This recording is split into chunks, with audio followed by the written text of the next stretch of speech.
I'm not a big fan of found footage horror, and Hunting Matthew Nichols is not doing a lot to change my mind.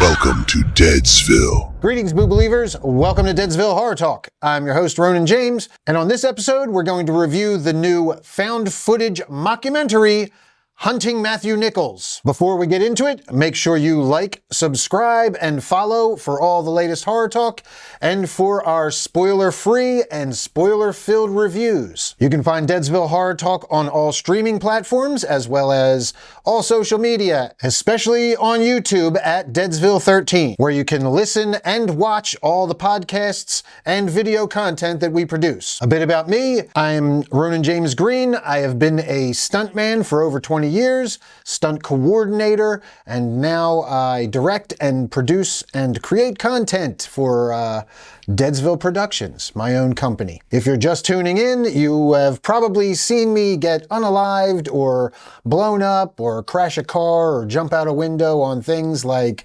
Gotham and Guardians of the Galaxy Volume 2, among others. And I like to think that I provide a little more insight than your regular horror movie podcast, as I have a lot of behind-the-scenes experience and insider knowledge in the industry. All right, let's get into it. Here's the synopsis for Hunting Matthew Nichols. 2 decades after her brother mysteriously disappeared on Vancouver Island, a documentary filmmaker sets out to solve his missing persons case. When a disturbing piece of evidence is revealed, she comes to believe he might still be alive. Hunting Matthew Nichols is directed by Markian Tarasuk. I hope I pronounced that correctly. Written by Sean Harris Oliver and Markian Tarasuk. Stars Miranda McDougall, Markian Tarasuk, and Christine Wiles, among others. This is an independent found footage docudrama. And yes, this was actually a 2024 film, but it is now releasing in theaters on April 10th. In 2026, it will come to limited AMCs, and I got to catch it at a Scream Unseen event. So I went to, if you're not familiar, AMC has Scream Unseen on Monday nights, where for, I think it was $5.99 a ticket, you can go and you don't get the title of the movie, but you see a usually R-rated horror movie before it comes out, and you don't know what it is. So I went into this one last week, and I was hoping that I was going to see The Yeti, which I had seen trailers for and was very excited for, and that we will get to in another review.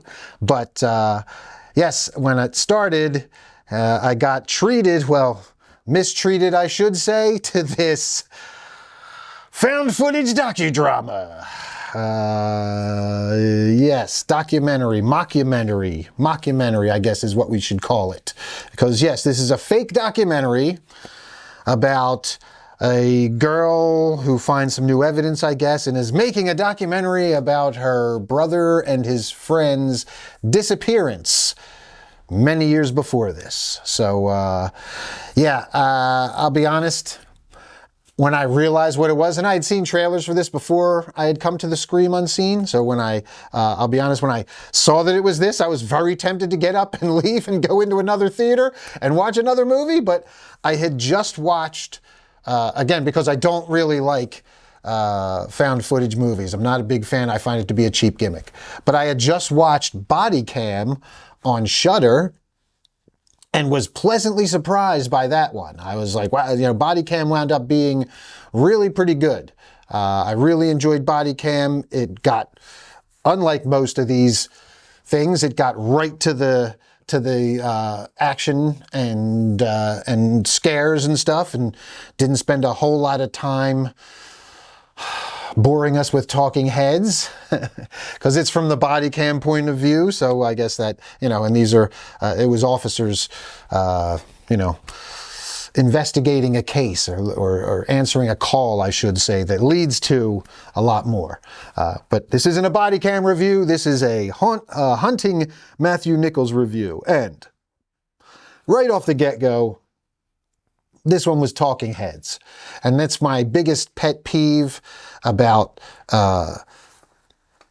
found footage movies or these mockumentary things is you get a whole lot of talking heads and a whole lot of footage that doesn't show you a whole lot for the first hour plus, and then you get finally some payoff, hopefully at the end, the old Blair Witch Project trick.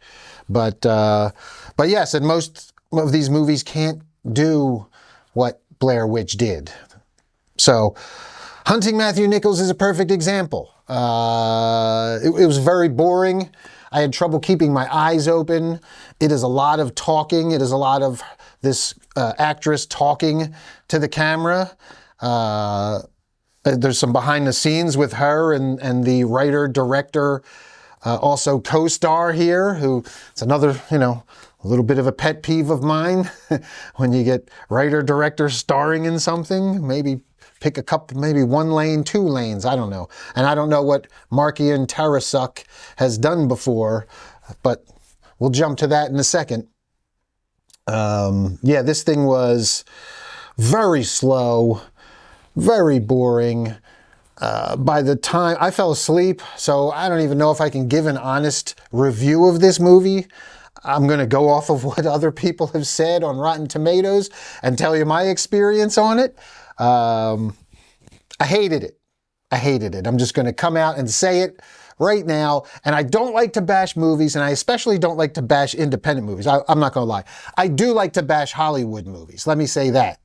I do like to bash Hollywood movies because giant studio movies have all the money and all the resources that they should be able to make a quality product. Okay? So I won't say I don't like to bash. I do like to bash Hollywood studio movies that fuck up when they have all those resources at their disposal.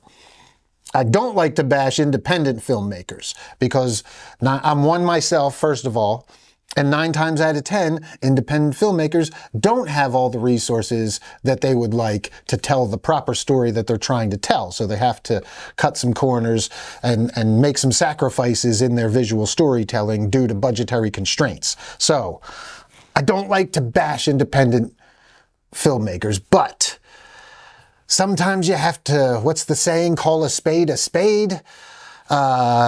This thing is boring as hell. This movie was boring. It was just so boring. And I didn't buy the lead actress. I didn't buy that she was really like grieving for her disappeared brother and friend. I felt like she was an actress who thought she was getting her big break in this movie. That's what it felt like watching it. I can't even remember half of what went on because it all blends together. I saw it a couple weeks ago and it all blends together. I was very disappointed with my Scream Unseen experience, so much so that I skipped last night's Scream Unseen and went and saw They Will Kill You for a second time with one of my co-hosts, so she hadn't seen it yet. But yeah, I was so disappointed in my Scream Unseen experience thanks to this movie that I skipped the next one. And it wound up being a good movie that I did want to see.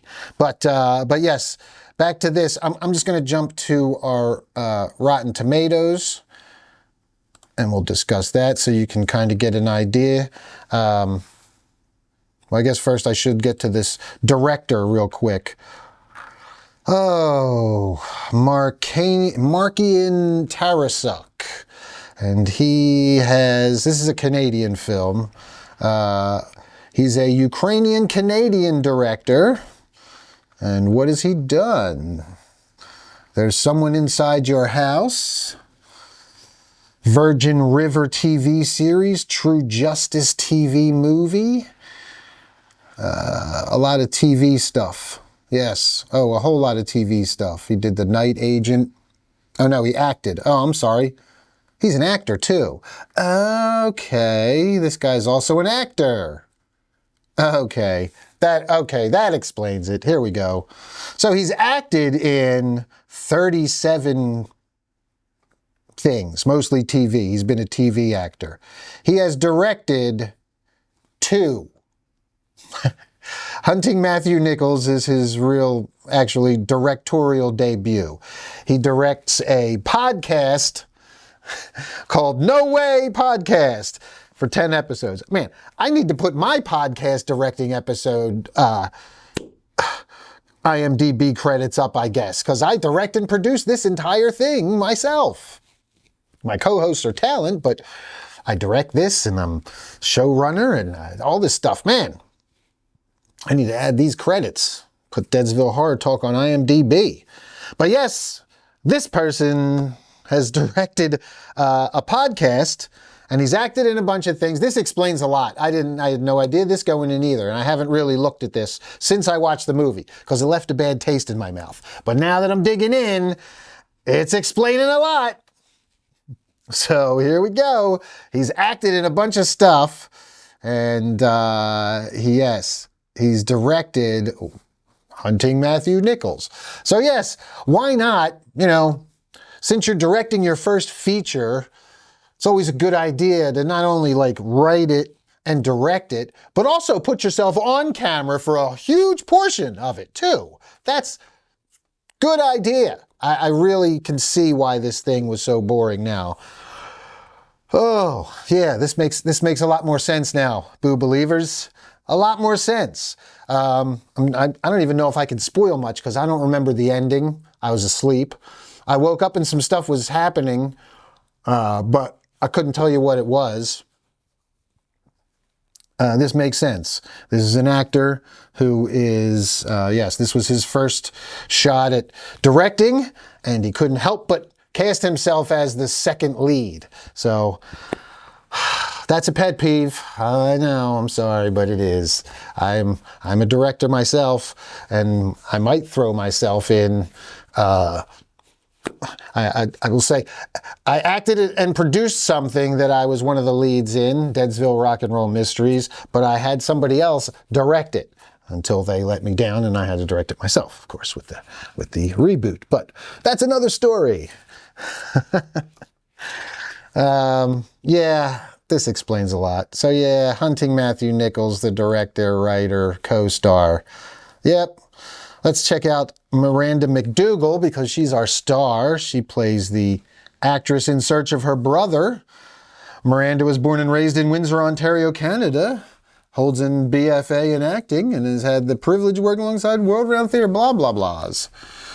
Okay, so she's a Canadian actress. She's known for, she was on the Flash TV series. So I might have seen her before there.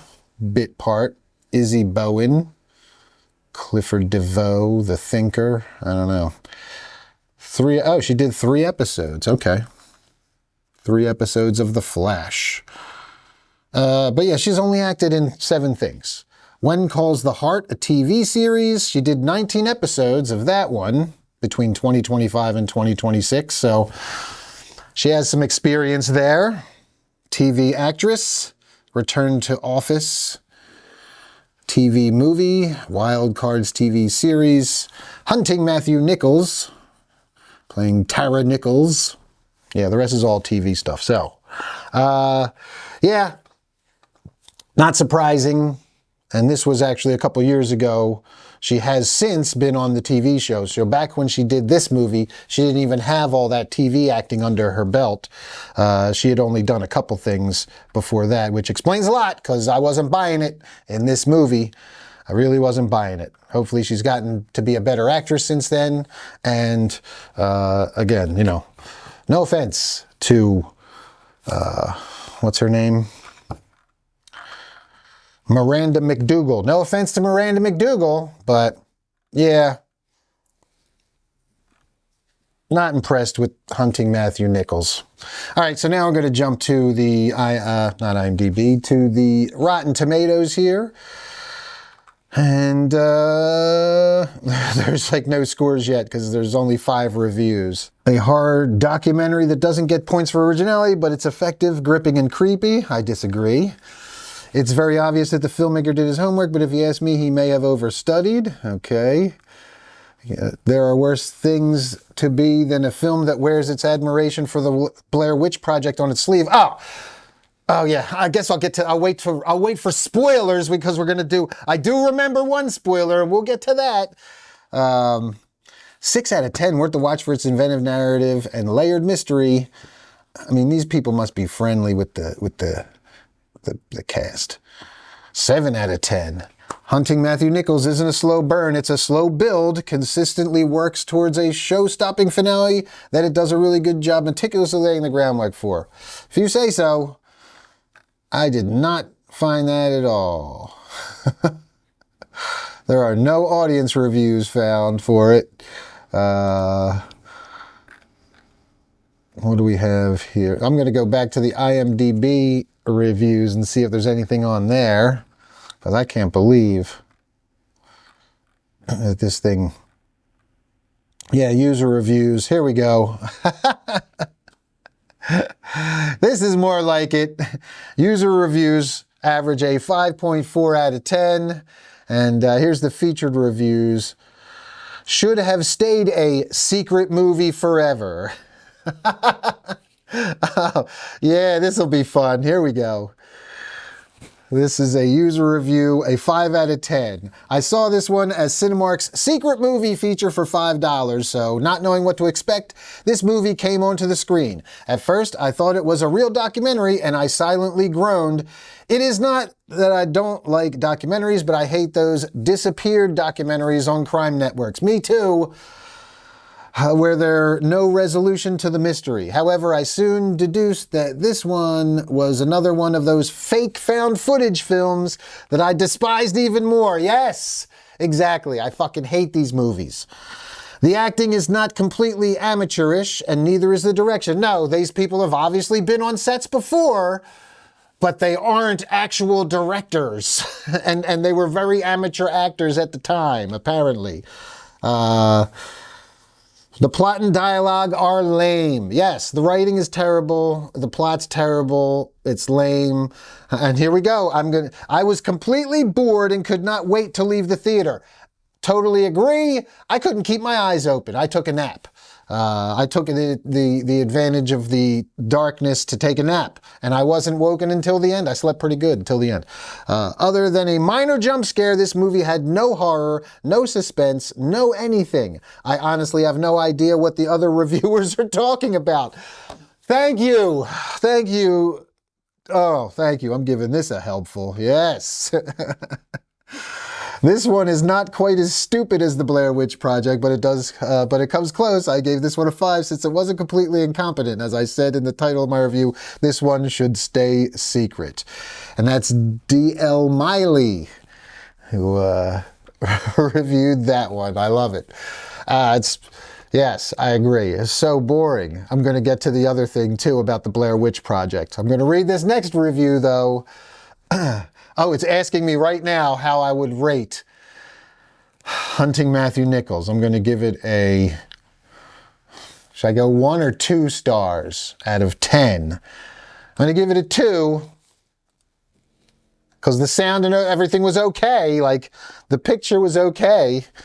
It was competently shot and I could hear the audio, so you get a point each for those. But everything else... thumbs down, hot garbage. And Jeremy Beavers seems to agree. Here we go with Jeremy Beavers' review. Hot garbage. He gave it a 1 out of 10. Saw this at an early screening, meaning for the US, this movie is a slow burn to nowhere. The last 15 minutes are all the action and it's not even good. Do not waste your money. Go watch Paint Dry. It will be more exciting. This movie could have been good, but they missed the mark by a long shot. There are far better found footage movies out there. And yeah, I'm going to agree with you, Jeremy Beavers. I'm going to agree. I don't know who these other people are. I mean, some of these people have to be like related to the cast who are leaving some of these 8 and 9 great slow burn reviews. Here's one that more accordance to me. This one is Nearly Fell Asleep from Sora 90756 on IMDb. Nearly fell asleep. Sora, I did fall asleep. This movie was a travesty, a good idea done completely wrong. It lacks any stakes until the last 10 minutes of the movie. The acting was terrible. The production felt cheap, such a time waste. Spend your time elsewhere.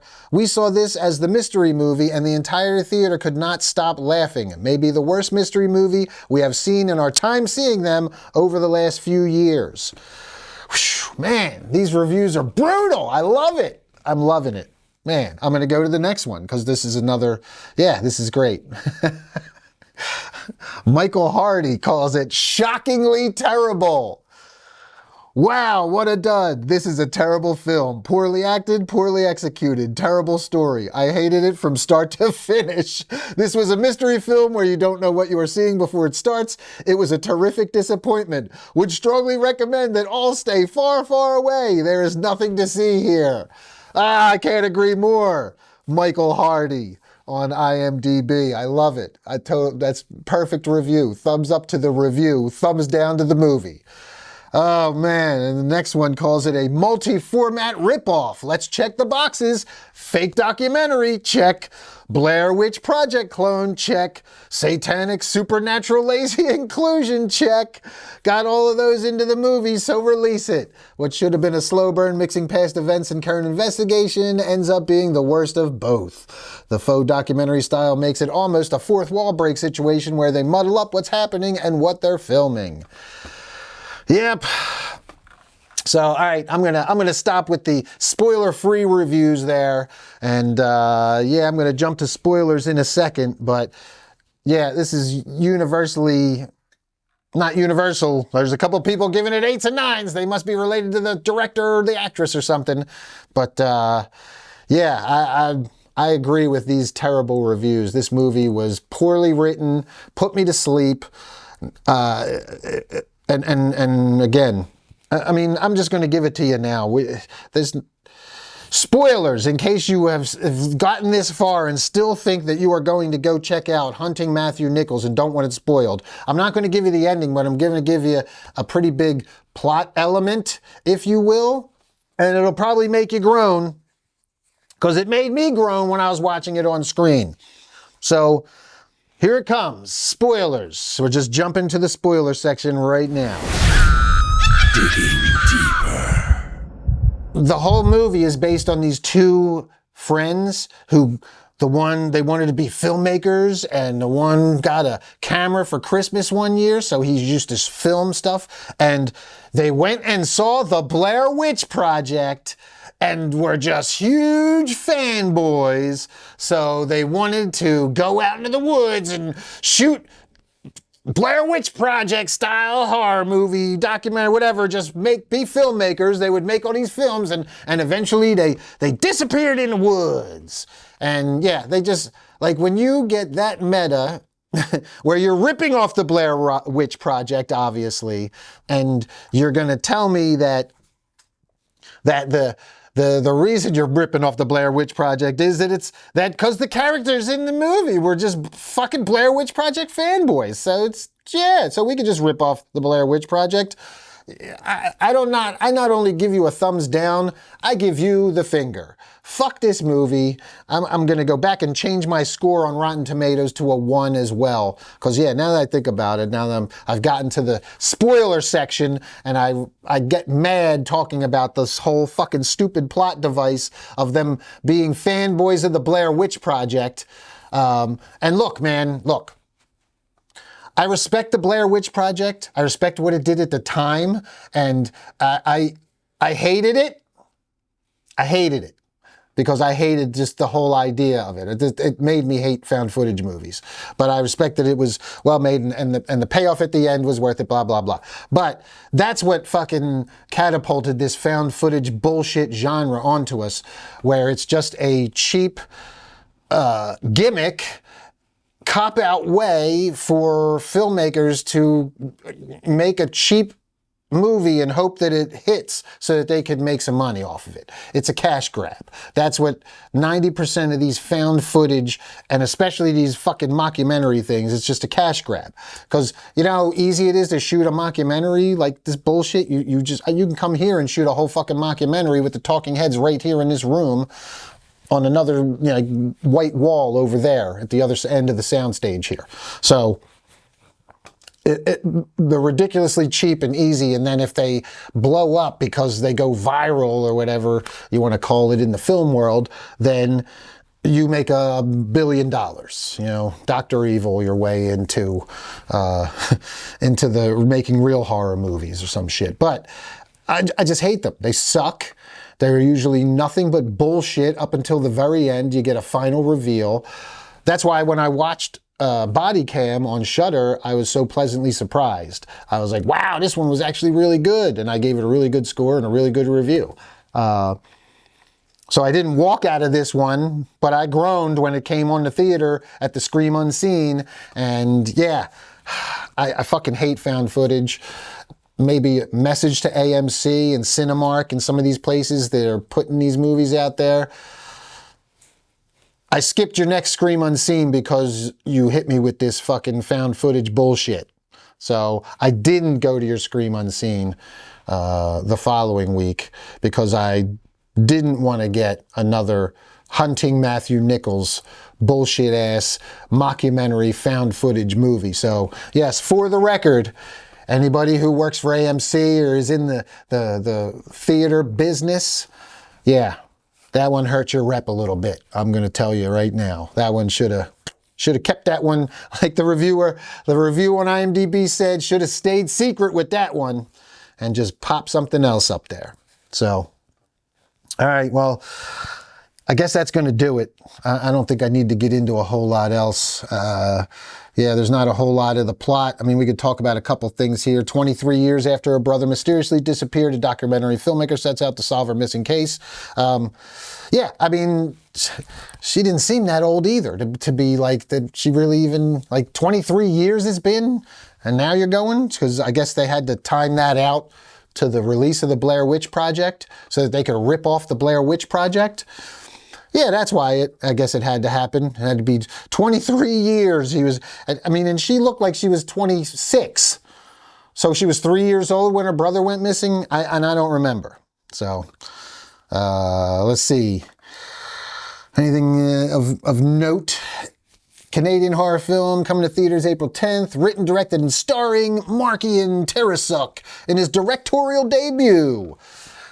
I might not want to put this one on I might want to change that to John Smithy if I want to keep pursuing directing. It has elements of a found footage documentary in which filmmakers explore a decades-long unsolved disappearance. Development. Terasuk was inspired by true crime documentaries on Netflix as a satire to some degree and myths around the world involving forest creatures. The film was inspired by the Blair Witch Project and The Ring. The film was made over several weeks in December on Vancouver Island to capture a gray, rainy, dark tone and sense of dread. The film premiered at the 2024 Newport Beach Film Festival, also screened in the Borzos competition at the 2024 Whistler Film Festival, as well as Nightmares Film Fest, Film Quest, and Blood in the Snow Canadian Film Fest. Yes. So it didn't win anything, doesn't look like. Oh yeah, it did. And won Best Found Footage Feature at Film Quest and Best Editing. And it won Best Director at the Blood in the Snow Canadian Film Festival. So, never really heard of them, but good for you. Film festival wins are always nice, but they don't always translate to the theaters, that's for sure, because that shit was boring as fuck. So, all right, I guess that's going to about do it for Hunting Matthew Nichols. Yeah, in closing, it put me to sleep. I mean, I can't even give an honest score aside from that I fucking hated it, and as soon as they started with the Blair Witch fanboying, I checked out. So yeah, fuck Hunting Matthew Nichols. That movie sucked.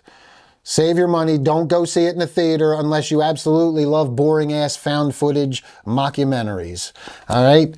Hopefully, I saved you a few dollars, Boo Believers, because, yeah, this one was terrible. I wish I had saved my $6. But I did get a good nap out of it, so at least there's that. All right, that's going to do it. Make sure you like, subscribe, ding the bell if you're on YouTube so you get notified for all of our latest content as soon as it's uploaded. And follow us on all the podcasting platforms. Until next time, stay spooky.